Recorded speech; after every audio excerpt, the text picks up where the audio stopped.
I don't think anybody is surprised to find out that yet another one of Chris's beloved childhood universes is filled with nothing but darkness and agony. Monsters, Inc. used to bring me feelings of pure joy and happiness, and now the simple thought of it brings me feelings of despair and sadness. Mr. Waternoose, the evil capitalist CEO behind Monsters Incorporated, for decades and possibly even generations, has been kidnapping and slaughtering children for the sole purpose of harvesting their useful energy. Now, if you know me, you know that I would not be so quick to come to the defense of a violent and aggravating child, but dear God, is this entire theory psychotic. Thankfully, Roz is basically just an in-universe Chris and is raining down the fist of justice and working to bring down and dismantle the forces of evil, and it's truly inspirational.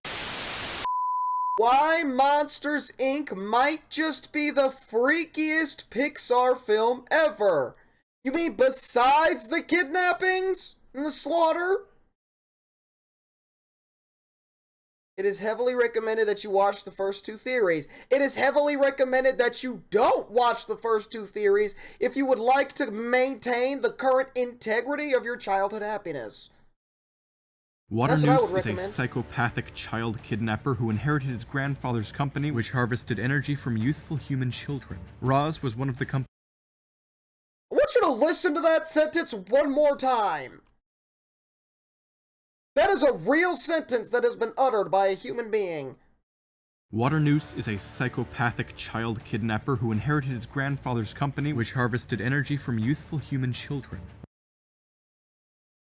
Roz was one of the company's original scare workers, and she was also one of the only monsters who'd ever realized the horrific truth behind what was really going on behind the scenes. So she left and constructed the CDA, a company that aims to help monsters by decontaminating humans, when in reality, their secret agenda, known only by the higher-ups, is to bust Monsters, Inc. wide open and reveal the truths behind their treacherousness. This was my collective conclusion to my last two videos on Monsters, Inc., which I'd heavily recommend you watch immediately. Part 1 is the build-up. I'd heavily recommend you don't, if you would like to continue to keep your sanity. 2 is one of the best videos. You want your mind to spiral out of control into a dark void of empty hope and broken dreams, then yeah, please feel free to go and watch it, dude. Ever created. Go ahead. Watch them before this one, because today we bring a close to this trilogy of videos as we delve deeper into Roz's history with Monsters Incorporated, what may have prompted her to create CDA,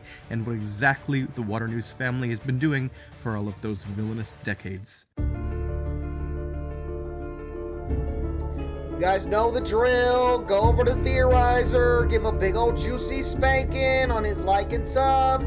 He loves when you guys spank him. Hello, I'm the Theorizer, and Mr. Waternoose was raised into his family of child-killing crustaceans, who he aimed to please, as we know full well at this point. That's my dream, getting raised into a family of child-killing crustaceans, Family of child-killing crustaceans, who he aimed to please. Some people are born into wealth and riches, like Paris Hilton or Stormy Webster, right?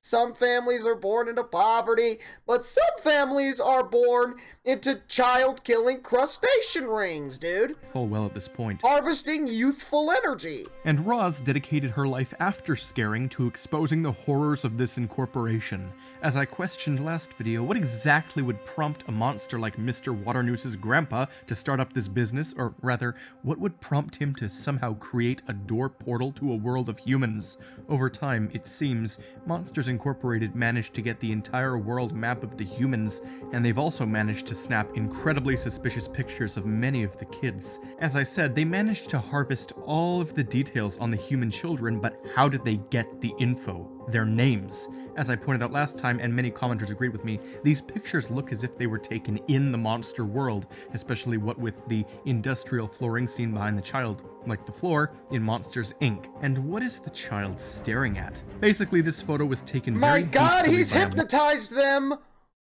They've been brainwashed! They don't know what the hell is going on, dude. They had them kids sipping on some NyQuil, bro.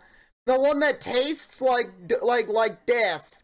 and pain and agony. You guys know, not the nice one that tastes like bubblegum, but the one that they try to convince you is supposed to taste like grape, but instead it tastes like molten lava, dude.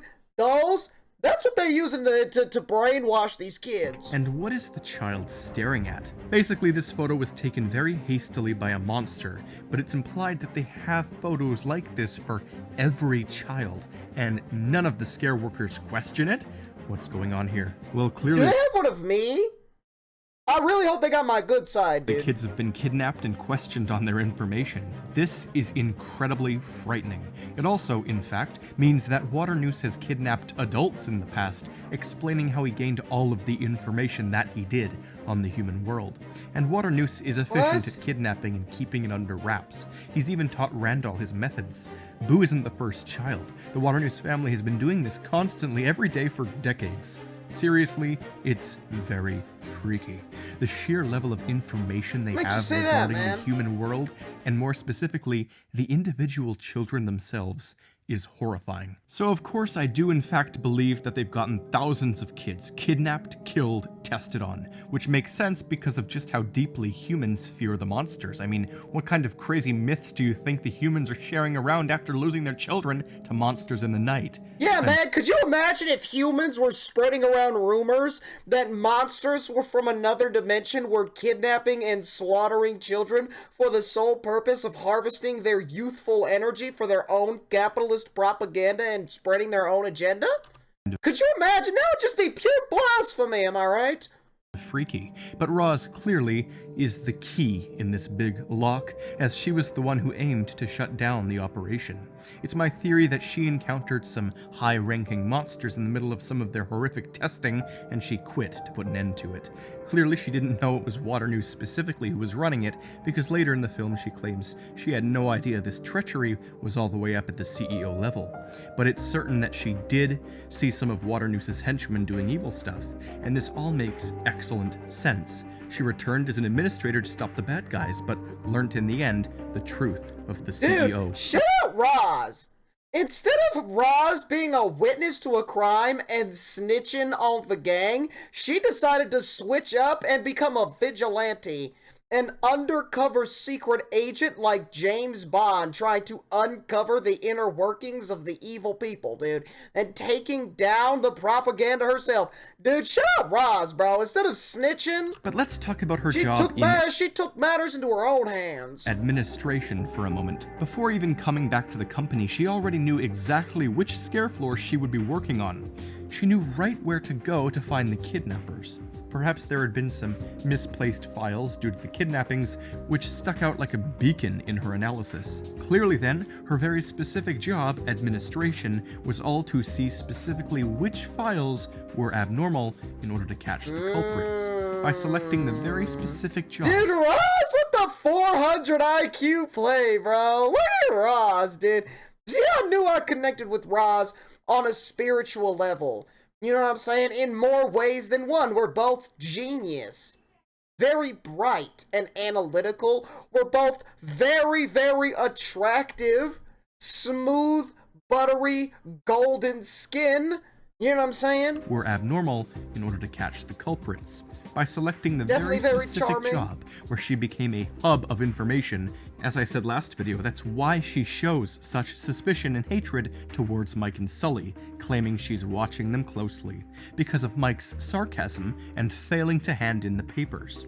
When Mike and Sully failed to bring in the papers, Roz immediately became suspicious of them, assuming it was because they were guilty. This almost ruined 2.5 years of her undercover work. What I find brilliantly perfect was that this movie took place right around the point where the entire CDA began infiltrating the facility. It was almost like Roz was just waiting, desperately hoping that something would go wrong on the scare floor so she'd have an excuse to have the CDA search the incorporation for evidence of a child murder. This was the climax of her plan, I believe. And what was it that caused the CDA's whole search again? Well, the fact... By the way, in case you weren't aware, this is a children's movie. This is rated PG.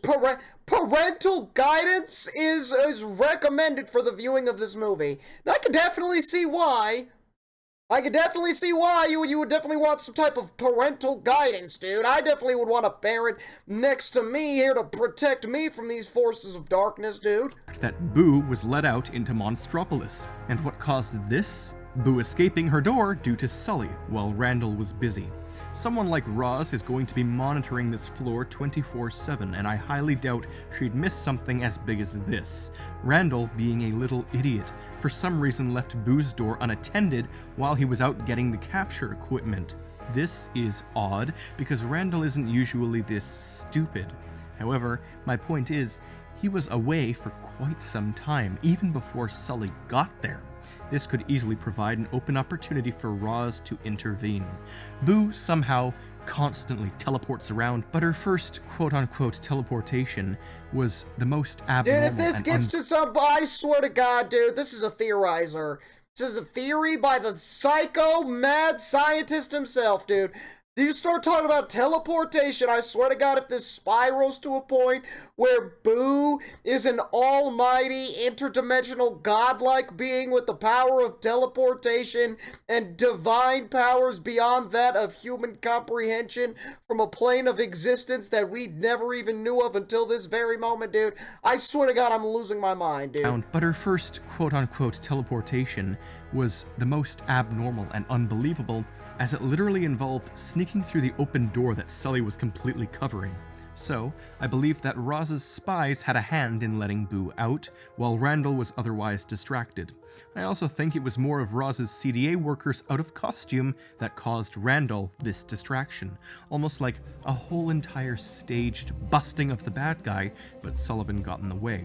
Hence why Roz says everything was almost wasted. It's almost like Boo was already out of the room before Sully entered it. It must have been the CDA who let her out. I mean, seriously, they have a hand in all of this. Roz needed an excuse to have the entire building searched for evidence, but the only way to do that would be by distracting a suspected kidnapper. Dude, Roz with another 400 IQ play, bro! And letting a child escape. Roz, I dude. seriously think this, and the logic is real. Hell, you're The chewing up the plan is defense. required because, first of all, she cannot make an arrest without the plenty of evidence she had yet to gather, and secondly, Roz had no idea if Randall had other associates, but this, it's an ideal plan.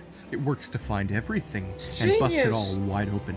Put a child in danger at the hands of psycho monsters who plot to harvest her youthful energy, dude. Put her entire life at risk for your own gain, dude. Perfect. Love and that. other than the unexpected interventions of Sully and Mike, it worked brilliantly. Another neat thing to note, however, is that when Mike approaches Roz and tells her that Randall was working late last night, Roz almost immediately closes her metal window. This is abrupt. She claims her office is now closed, but that's not true. Do you know what is true? Roz learning that Mike too suspects Randall. It's all about that. The reason she slammed her window is because of that one small thing he said about Randall. She needed to inform her associates of the new developments. It's very neat, all of this she's onto interconnected 'em. lore. There's just one final problem in all of this. Why was it the CDA who escorted Waternoose to prison? They aren't the police, certainly. They are an agency for child protection masquerading as an extermination team. I certainly don't think Waternoose was working with Roz the whole time and they escorted him away as an escape. No. Quite the opposite. What happened? Obviously. I believe that the CDA didn't want police involvement because Roz had her own kind of special punishment for Mr. Waternoose. Yeah! Not torture, though, Execution! and not a cruel and secretive death penalty, but Public more or less stoning! the act of sending him to the human world, just like Randall was. A perfect torment, logically. And my backup for this is the fact that they didn't even try to go after Randall, despite the fact that he could have easily found another door Dude, and gotten back. Randall ended up in Florida, dude. Randall literally just ended up in Florida, bro. That they didn't even try to go after Randall, despite the fact that he could have easily found another door and gotten back into the monster world. In the chase scene, Randall chases the protagonist through the human world, but there are magic doors everywhere. Randall could easily come back if he manages to trace the times and locations of the scaring, but the CDA doesn't bother taking any more precautions. This is the fate of the villains. It's also a perfect torture, because it's what Waternoose did to exile his disobedience. Dude, nice, just send him to the ops block, and let them just get tormented by the humans, bro. Yeah. That's the CDA devious. wants to exile Randall and Waternoose to the human world, and that's Randall is already devious. there. If they ever come back to Monstropolis, they'll either be killed or sent right back through. There's no point in them returning. They'd just be targets of an enormous manhunt. Really, the CDA took Waternoose because they don't want the police to deal with it. Either the police wouldn't care about the humans he killed, which is why Roz took him, or the police would care so much they'd kill him, which is why Roz took him. It's all coming together and it's excellent. Nice! Mr. So Waternoose Roz has decided that they're either not going to, basically that he's not being tortured enough, dude.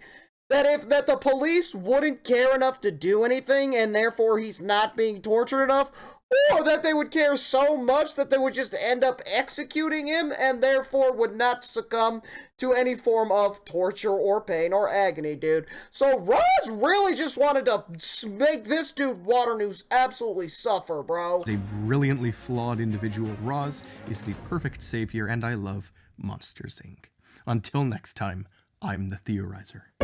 This entire theory is truly psychotic and nothing but pure madness and utter chaos. Truly one of the most psychotic experiences we have had yet to date, dude. Everything about my childhood I have ever known and loved has turned out to be nothing purely but lies, broken dreams, and empty promises. I don't know how much longer I can continue to keep going on like this, but there ain't really much I have left.